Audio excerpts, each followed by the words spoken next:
back to our channel. Today is a fantastic, chaotic day in the world of television, and we're ready to explore all the unexpected twists, turns, and madness unfolding on screen. The plot developments deliver drama with the reconnection of couples. Okay, so I've been thinking about this, and my brain is just totally fried trying to connect all these dots because the upcoming weeks, specifically April 6th through the 24th, there are a lot. Let's start with Vegas. Here's what's bugging me about the whole Las Vegas situation with Matt Clark and Nick Newman. Actually, no. First, I should mention Adam. Wait, no, Nick is the immediate problem. Nick is basically a walking disaster right now.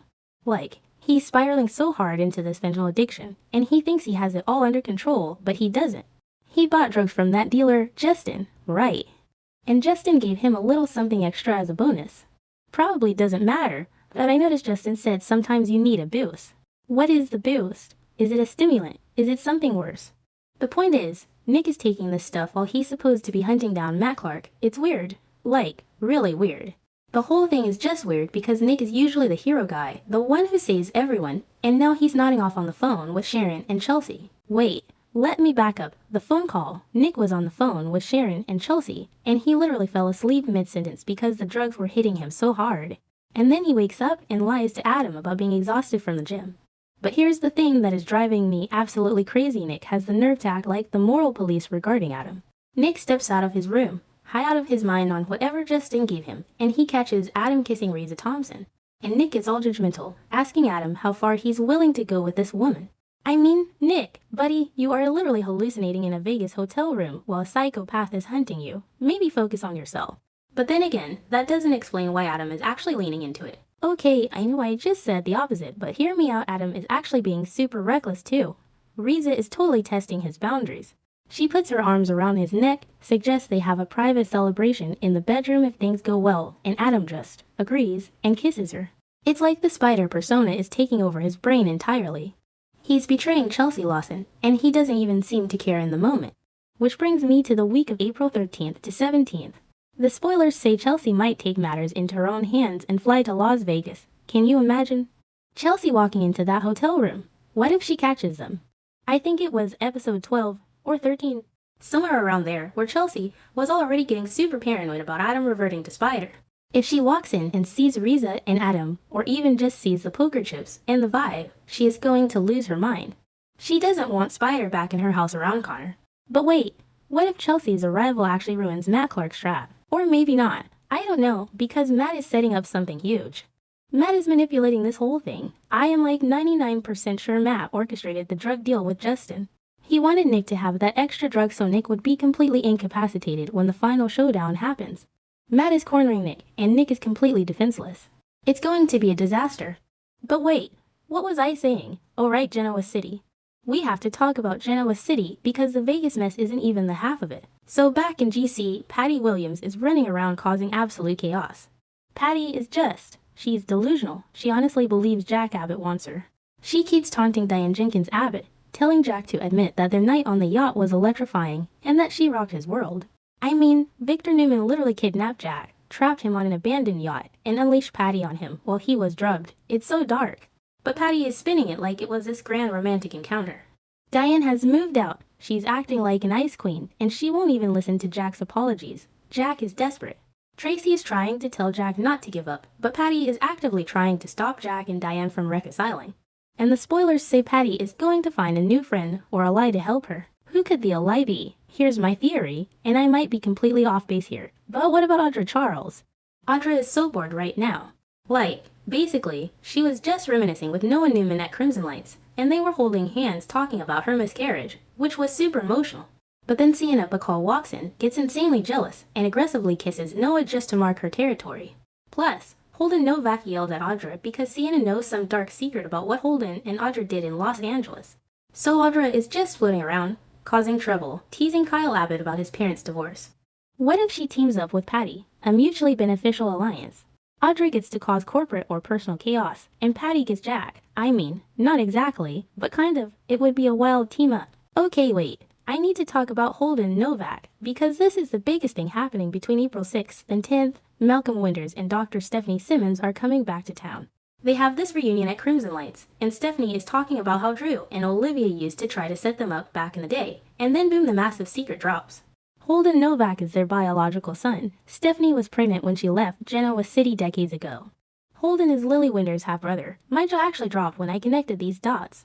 But wait, why is his last name Novak? Did Stephanie give him up for adoption?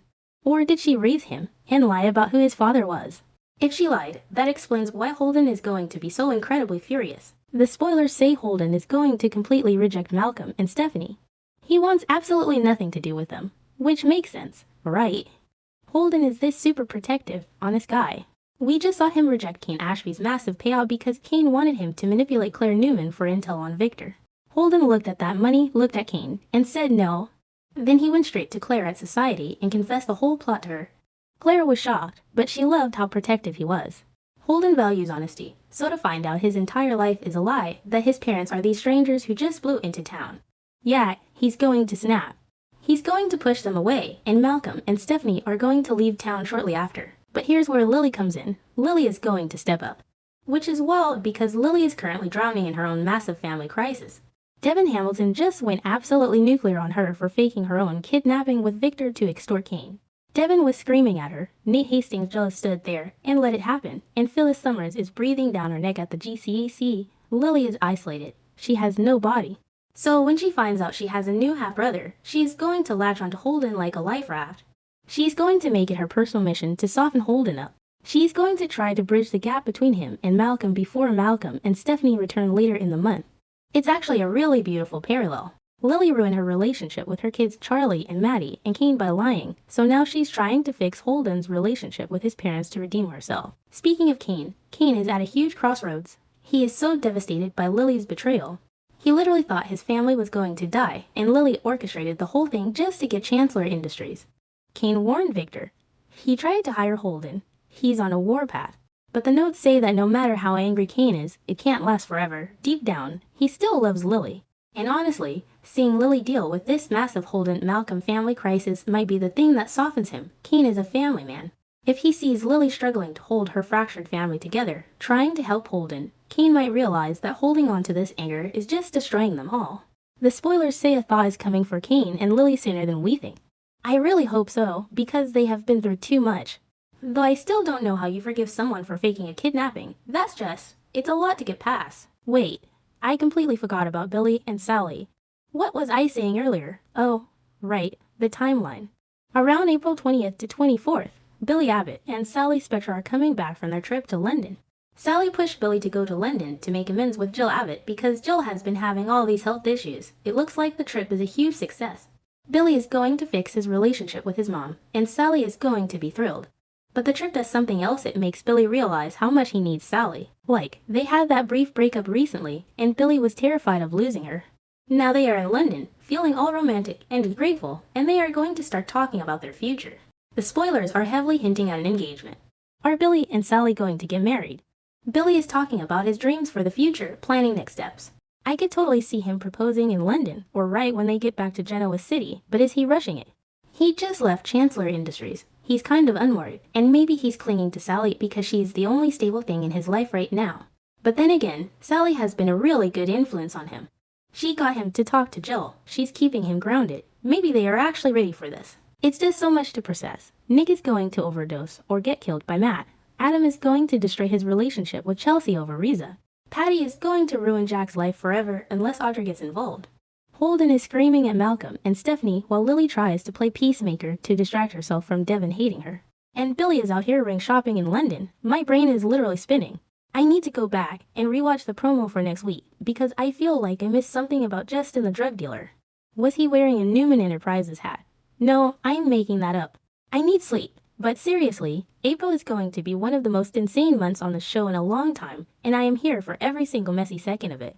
Let me know what you guys think, because I am clearly overthinking everything. On my channel, I always seek content inspiration for each video by compiling short video clips to analyze and offer my personal opinions. This channel specializes in analyzing, theorizing, and discussing plot points in the Young and the Restless series from the perspective of a longtime fan. Through this, viewers can gain deeper, more objectives, and more interesting perspectives. Subscribe to the channel to stay updated on the latest news about the Young and the Restless series.